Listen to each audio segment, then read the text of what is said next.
In this video, I'm going to talk about two cosmic characters that I think are undervalued and worth investing in.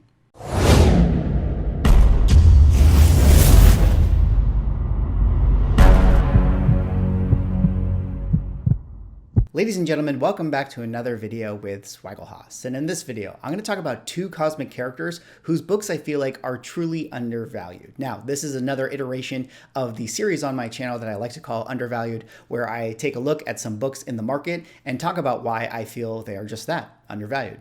But before I get into my two picks for today, if you guys could drop me a like or comment or subscribe if you're enjoying the content, help support the channel, do one of those things, and I would appreciate it.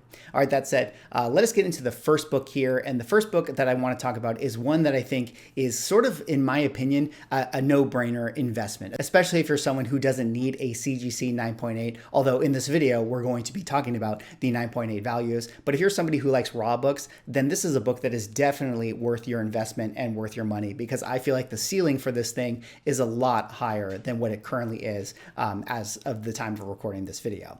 But what book am I talking about? Well, I am talking about Avengers 257, first appearance of Nebula. Now, Nebula is a character that I think is really interesting. Obviously, when she officially came onto the Marvel scene in 1985, she was a character who was a villain, daughter of Thanos. She, I think had some following within comic books, but never a major character, never like a huge Marvel comic villain. She was utilized, of course, in the Infinity Gauntlet storyline and had a big role in that. And then kind of later on would be sort of iterated on. And it wasn't until the sort of James Gunn movies that really Nebula sort of became this kind of notable character within pop culture, within Marvel comic books. But, when we take a look at the landscape and we take a look at how the movies have sort of shaped the public perception of these characters, it now feels like Marvel feels like Nebula is a character that they can really invest in, that they can really have as being one of the premier characters within their IP, and a female character that they can definitely push as one of the faces of Marvel Comics in the future. Not to mention that, when we look at the movies, how much Nebula has been used, how pivotal she's been to the Marvel comic movies, especially after Infinity War and Endgame, like what role she played in that. I feel like Nebula is a character that has really elevated herself into the top tier status of Marvel comic characters. And for that reason, I feel like her books values, as far as the market is concerned, haven't caught up to where she eventually will be recognized within pop culture. So I just kind of wanted to take a look at some numbers with you guys, look at some of the comparables, and just kind of present to you why I feel like this book is undervalued overall. So, without further ado, let me pull up this little sheet I have here. Again, the book is Avengers 257, first appearance of Nebula. But here I have a little comparable sheet. Now, this is something that I feel like is really important to talk about because, when we talk about values of books, definitely it's a supply and demand thing, of course. But, I feel like the comic book market really only has precedent of value based simply on history within comic collecting, meaning we value certain characters, therefore those books should be a certain value. And then if new books kind of pop up in the market and shoot up sky high, everybody is like, that book is so inflated, it's not worth that. But I feel like we kind of need to move away from that and really start to look at some of the fundamentals of books and look at, what are their comparables? When did that book come out? Where do they sit within the, context of pop culture and how people, cherish the character, or how many fans of the character are there compared to fans of another first appearance of a character that came out around the same time. So what I did here in front of me is take all of the Copper Age first appearances of certain types of characters within the same time that Nebula came out, and I kind of just put them in order of what I felt like is generally how the market views them as far as their notoriety and importance. Again, we don't need to really go into the weeds, but I just kind of want to show you guys side by side where some of these numbers are. So of course, Nebula Avengers 257 is a book that came out in 1985. So I like to look at books that sort of came out at least within the same range. So we have a book in 1985. We're also going to have a book in 1992 that we talk about. And then we're going to look at some of the values. We don't really need to pay attention to the 7.0 grade. It's just there for, us to get a sense. So let's just kind of focus mostly on the 9.8. And then we have a 9.4 to look at. Now, this is Go Collect fair market value. So Go Collect fair market value, say what you will say about them. They're definitely not always up to date, but at least all of these books are not up to date together. Let's take a look at the Nebula book here. Again, let's focus on the 9.8. 9.8 fair market value currently is stating that this book goes for $150. And I know that you guys have already been looking ahead and you can already see the numbers here, but just in comparison, let's just go down the list. Cable, fair market value 9.8, $750. No argument there. Everybody loves Cable. It's a great book. War Machine, this is Iron Man 282. For all intents and purposes, I feel like this is the book that we should, decide is sort of the first appearance of War Machine book. I know there's other books that have popped up in the market for Rhodey and the West Coast Avengers one. But, the market has determined that this is the book that they want to collect if they like War Machine. So again, 9.8 fair market value, $675. Psylocke, New Mutants Annual 2. This is her arguable first appearance. I know that she has some Betsy Braddock appearances, but, for all intents and purposes, what the market feels like, this is her first appearance, $700 there. We can skip Nebula. Bishop, this is that first cameo appearance where he's on the cover. Fair market value, $350. Jubilee, fair market value, $475. And then here we have two interesting books, right? This is the new iterations of books in the market. We have US Agent and John Walker Cap 323 and 354. This is the 323 fair market values. What we see here, 9.8 fair market value, $400. And then I also included White Vision, West Coast Avengers number 45, fair market value 9.8, $625. And one of the reasons why I wanted to specifically kind of highlight these two books right here is because I feel like because these books are coming off the heels of the excitement of WandaVision and Captain America or Falcon and the Winter Soldier, what we're seeing here is the values. These are the new values that the market has corrected to. Now, we haven't had a Guardians of the Galaxy property come out, since the Guardians of the Galaxy 2 movie. Nebula was, of course, in Endgame, but this was pre-comic book boom, right? So what is the correction numbers going to be, once we get Guardians of the Galaxy 3 next year? What are those numbers going to shoot up to? And that's what gets me so excited about Nebula as a book right here, where her fair market value is $150, more than half that of US Agent and White Vision. So if we're talking about, excitement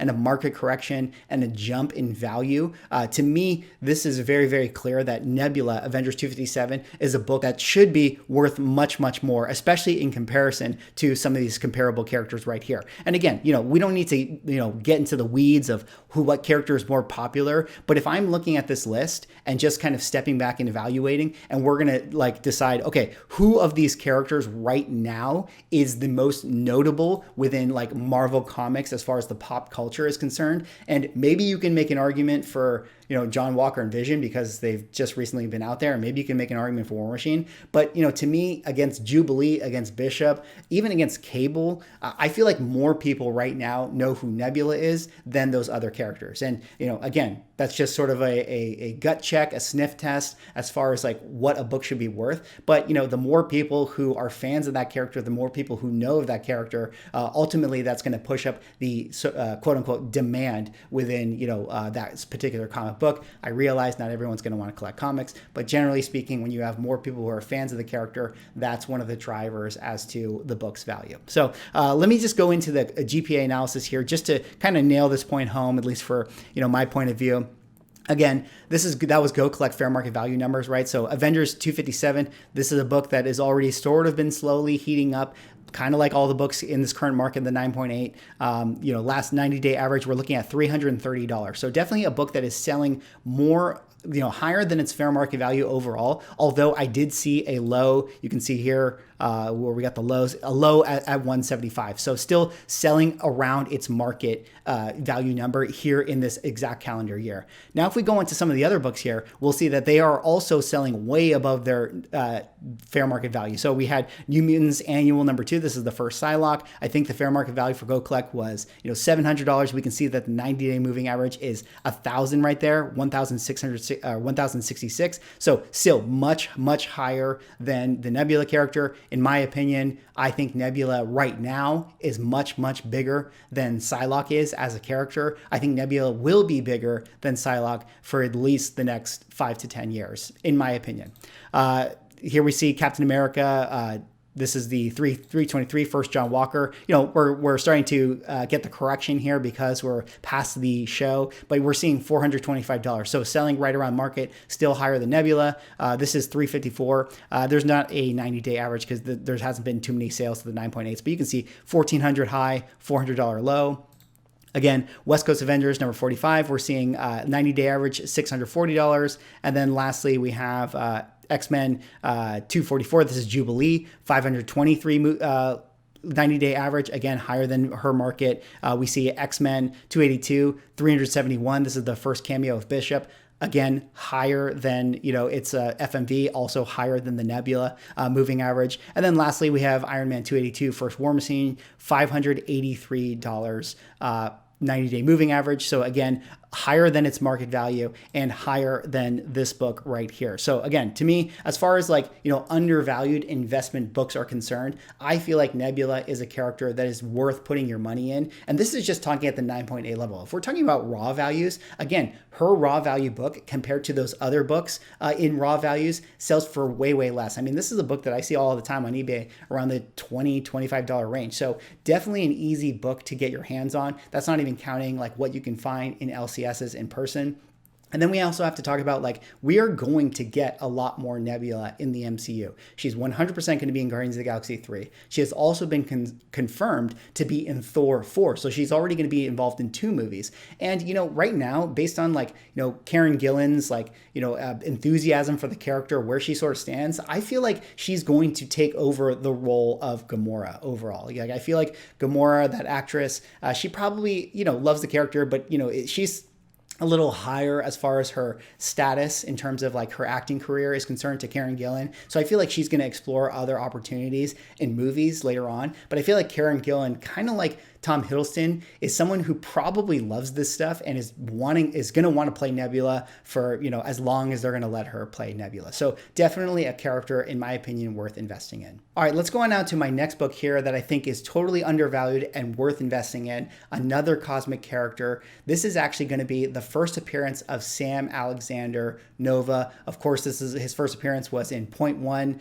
number 1 in 2012. And this is a book that I feel like is a great opportunity for people out there that want to get their hands on sort of the next generation of superheroes. Now, I did a similar thing where I have the comparables. So let's kind of take a look at that and talk about it. I'm going to just scroll down here. Here we have Sam Alexander, Marvel Point One, number 1, came out in 2012.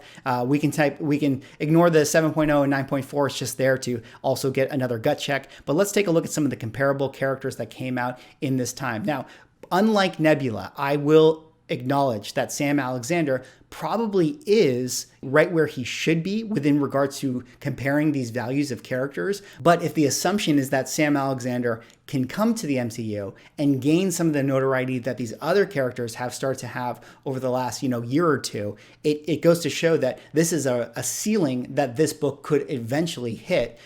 So, when we're talking about those values, it's really, really exciting as an investment. So we take a look at Miles Morales, of course. I don't think Sam Alexander will ever get to Miles Morales, but 9.8 fair market value, 2,900. Spider-Gwen, again, not going to get there, 1,350. But here's where we start to get interesting. We look at the Kamal Khan book, 1,300. We look at Riri Williams, 525. This is, of course, compared to Sam Alexander, whose first fair market value is 270. We look at the Young Avengers book, which, of course, has many first appearances, $1,200. Maybe it's not going to get there. We look at America Chavez, Vengeance number 1, 1,450. And then I threw in Cassie Lang, which this isn't her first appearance, but this is the first time she takes up the mantle of stature. So I kind of threw that in there. Again, a book that also I can make a video about as being sort of undervalued in the market. But when we look at this book right here, Sam Alexander, again, he's the character that, there's been no hint at him coming to the MCU in any kind of way. And for that reason, it makes sense that his book is not as valuable as these comparable characters who, in some way have all been, hinted at coming or are guaranteed to come in some kind of way. But if you just take a step back and look at the landscape, look at what they're doing with this young generation of characters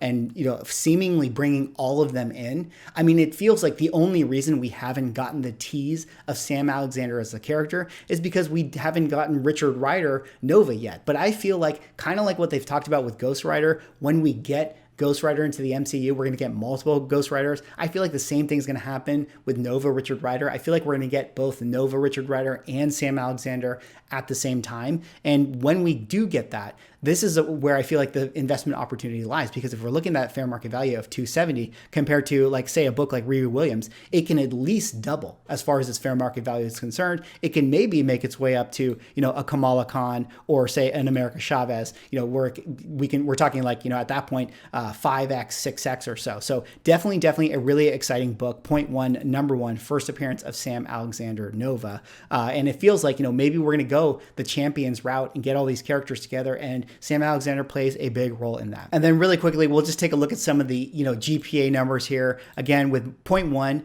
90-day average, $323. So selling slightly above its fair market value as far as the average is concerned, but not much more. And if we compare it to, one book I just want to show next to it is Young Avengers number 6. This is the first Cassie Lang as Stature. This book is $438, so selling much higher than its current fair market value, which is $280, so almost double, with this 90-day moving average. Of course, we're going to be seeing Cassie Lang in the Ant-Man Quantumania movie. But one of the reasons why I just kind of want to highlight these prices overall is, just to talk about this character, as far as, an investment is concerned, we got to look about, what are the comparables and what could this, book grow into, so even if it never meets the heights of, say, Young Avengers number 1 or, Miles Morales or whatever, if we're looking at a character kind of like a Cassie Lang, if we're saying that Sam Alexander and Cassie Lang are maybe on the same sort of level as far as like notoriety is concerned, we're seeing what her book can do, and this is like,